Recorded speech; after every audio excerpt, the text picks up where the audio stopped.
उस व्यक्ति ने कि यार इस पत्थर की आखिर में कीमत है क्या, और ये पत्थर है क्या जरा, जो लोग कीमत पर कीमत ही बढ़ाए चले जा रहे हैं। और वो जो बुद्ध मिले थे उन्होंने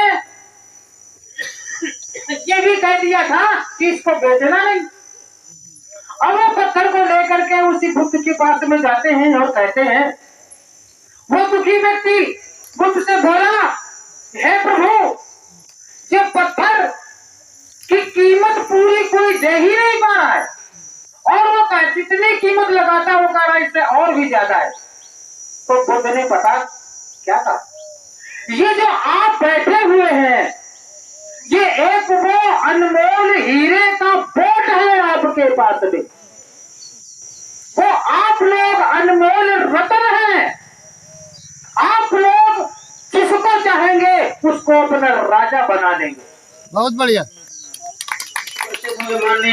सोशल मीडिया के माध्यम से पहचान बनाने वाले या हम सबको साथ देने वाले या बहुजन समाज की विचारधारा को आगे बढ़ाने वाले, भीम आदमी आजाद समाज पार्टी को मजबूत करने वाले, दुख सुख की आवाज को उठाने वाले, एकता का परिचय देने वाले, इस क्षेत्र में पहचान बनाने वाले आप सबके बीच में उपस्थित है सतमारा लॉन्ग नंबर उत्तर प्रदेश। ये आप सबके बीच में जोरदार से तालियों के साथ स्वागत माननीय राजस्थान जी के। बहुत धन्यवाद संचालक महोदय जी।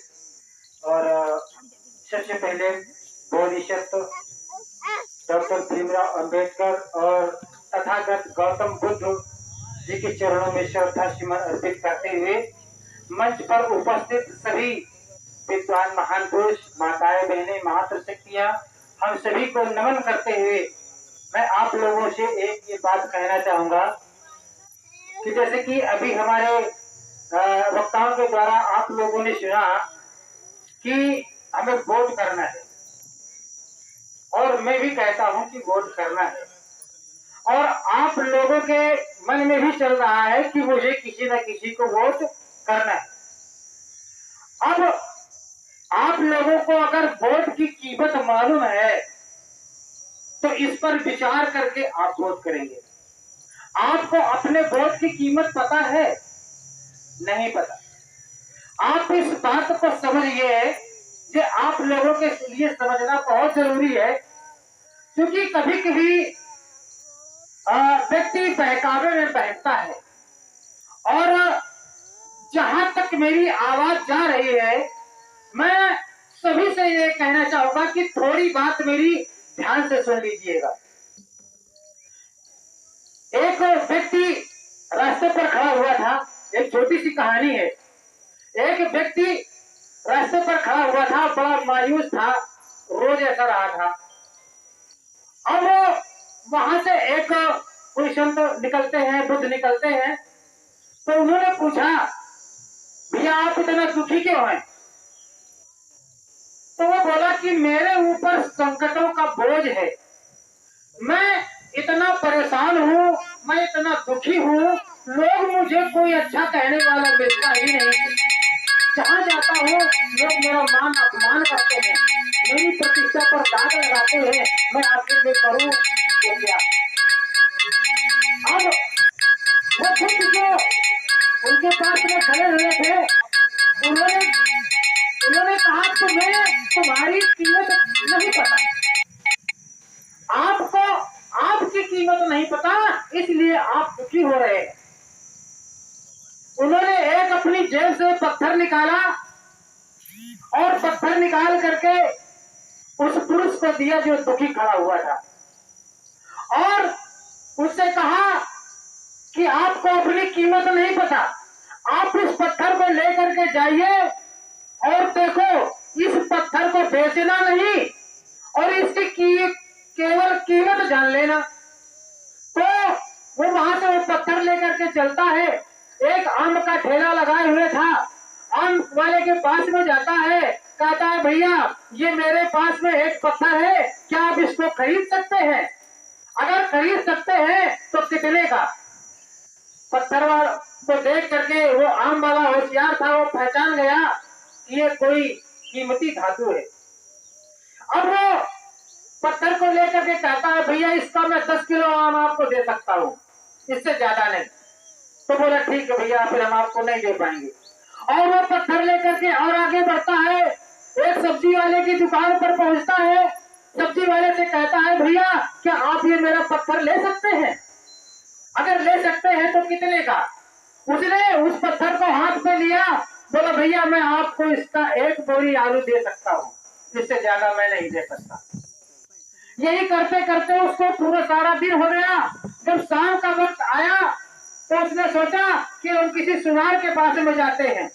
अब वो सुनार के पास में जाता है और सुनार को पत्थर दिखाता है, फिर उसी बात को रिपीट करता है, भैया इस पत्थर को आप ले सकते हैं? अगर ले सकते हैं तो कितने का? तो उस सुनार ने कहा भैया मैं इसका 50 लाख रुपया दे सकता हूँ, इससे ज्यादा नहीं। वो बोला कि तो फिर आप नहीं ले पाएंगे इसको। और जब वो लेकर के चलने लगा तो वो सुनार फिर उससे कहता है कि मैं आपको इसे 1 करोड़ रुपया दे सकता हूँ। अब वो कहता है भैया हम नहीं दे पाएंगे इसको। अब उसने सोचा, उस व्यक्ति ने, कि यार इस पत्थर की आखिर में कीमत है क्या, और ये पत्थर है क्या जरा, जो लोग कीमत पर कीमत ही बढ़ाए चले जा रहे हैं। और वो जो बुद्ध मिले थे उन्होंने ये भी कह दिया था कि इसको बेचना नहीं। अब वो पत्थर को लेकर के उसी बुद्ध के पास में जाते हैं और कहते हैं, वो दुखी व्यक्ति बुद्ध से बोला, हे प्रभु ये पत्थर की कीमत पूरी कोई दे ही नहीं पा रहा है, और वो कह जितनी कीमत लगाता है वो कह रहा है इससे और भी ज्यादा है। तो बुद्ध ने पता क्या था, ये जो आप बैठे हुए हैं ये एक वो अनमोल हीरे का बोट है आपके पास में, वो आप लोग अनमोल रत्न हैं। आप लोग जिसको चाहेंगे उसको अपना राजा बना देंगे। बहुत बढ़िया। आपके बोट की कीमत इतनी बड़ी कीमत है कि इसका कोई आकलन नहीं किया जा सकता, इसकी कोई कीमत की भरपाई नहीं कर सकता आपके एक बोट की। एक छोटी सी कहानी, आप लोगों को कुछ समझ में आया होगा हम उम्मीद करते हैं। एक मैं और आपको बात बताता हूँ कि अब आपको करना क्या है। ये उस्मानपुर के उस छोर से एक व्यक्ति दौड़ा, उस्मानपुर की उस छोर से एक व्यक्ति जब तेजी से दौड़ा तो पीछे से दूसरे ने देखा तो वो भी दौड़ने लगा। अब तीसरे ने देखा कि ये 3 दौड़ रहे हैं तो चौथा वो भी दौड़ने लगा। अब दौड़ते दौड़ते लोगों की बहुत बड़ी एक हुजूम बन गया, और यहाँ से जो देख रहा था उस आदमी के पीछे दौड़ रहा है।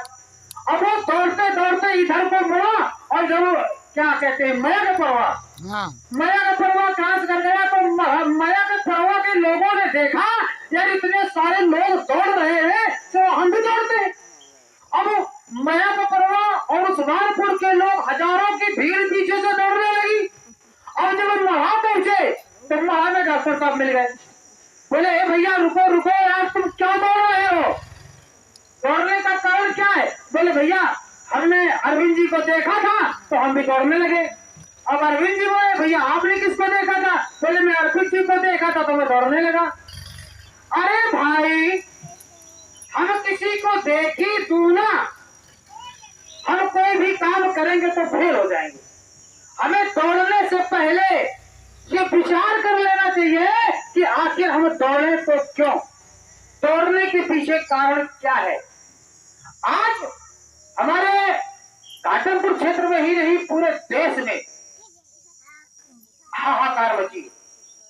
हमारा पूरा देश एक व्यक्ति पर, जिस पूरे देश का जो बहुजन समाज है वो किस पर नजर से कायल हुई है ये आप सबको पता है। अगर आपके यहाँ कोई हादसा हो जाए, कोई एक्सीडेंट हो जाए, कोई मरुआदी आकर के आपको सताने लगे, या आपके घर में आपकी आबरू पे, आपकी बहन बेटी पे कोई गलत नजर डालेगा, तो हमें पता है कि हमारे आज का बहुजन समाज को गर्व है कि मैं भीम आर्मी के पास चला जाऊंगा। तो मेरी बात घाटमपुर विधानसभा क्षेत्र में हमारे परम आदरणीय घाटमपुर शहर अरविंद कुमार बोस जी की याद आती है जब लोगों के ऊपर मुसीबत पड़ती है। इसलिए मेरे प्यारे साथियों,